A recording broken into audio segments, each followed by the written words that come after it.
An outrageous and anarchic throwback racer built for people allergic to brake buttons, Cruis'n Blast is a goofy and cheesily garish ode to a near-extinct style of arcade racing that once ruled the road. Extremely easy to pick up and play, and primed to appeal to anyone whose favourite colour starts with the word neon, Cruis'n Blast wears all of its old-school sensibilities proudly on its sleeve. While this is refreshing to a degree, the unfortunate side effects of its simple arcade approach are that it does run dry of thrills after only a couple of afternoons, and there are definitely times where it seems as prehistoric as its hilariously peculiar garage.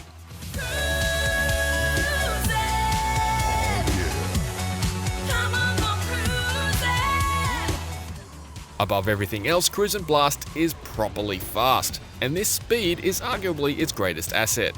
Cruis'n Blast is a racing game in fast forward, and every event feels a little like trying to hug a heat-seeking missile fired through a water slide. The sheer speed makes the racing a lot of fun, even if the chaos can sometimes overlap so much it becomes a little numbing after a while.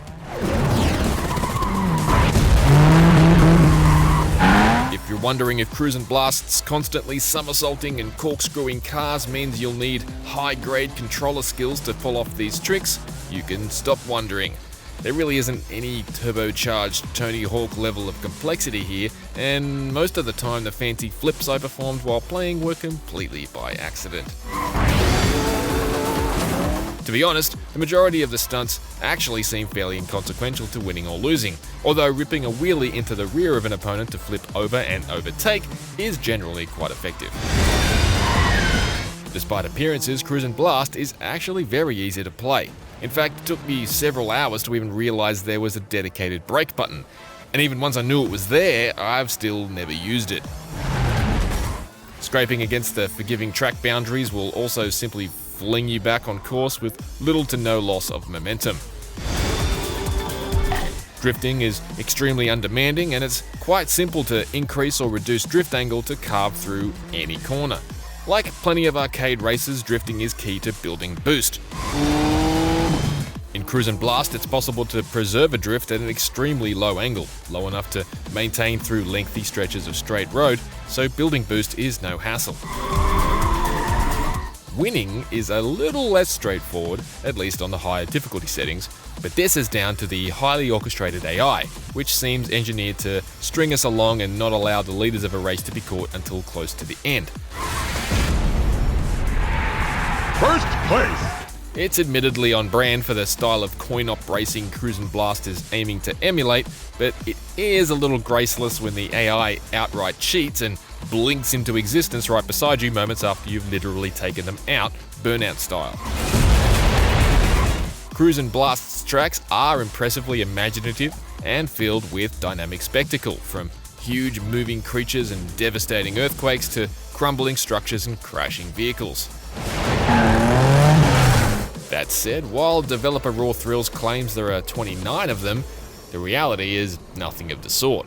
Playing through the cups reveals the number of unique tracks is realistically far lower, as they're recycled throughout the themed tournaments with some tweaks to the background visuals and effects. This means brachiosaurs become skyscraper-sized yetis and choppers become UFOs, but the track layouts and action beats remain identical. Equally wild is Cruis'n Blast's garage, which features everything from a grab bag of random cars from General Motors and a pair of Nissans to unicorns, sharks, fire trucks and tanks. I've played a lot of racing games, but I've never driven a levitating shark who can drift or a unicorn that makes engine noises. Wackier still are the customization options. Yes, you can install neons on your hammerhead shark, and yes, it seems someone at GM signed off on letting Raw Thrills install 3 different body kits on this Corvette at the same time. It's all a little dorky, but it's cute and my kids love it. They're also big fans of the 4-player split screen, which is the most fun way to play Cruis'n Blast, though with the frame rate slashed in half, it's certainly not the prettiest. Multiplayer is enjoyable, but the rubber banding tends to make winning a bit of a crapshoot between whoever saved their boosts until the end of the race. You'll need to put up with it if you're keen for multiplayer thrills though. Cruis'n Blast has local multiplayer support, but it has no online mode.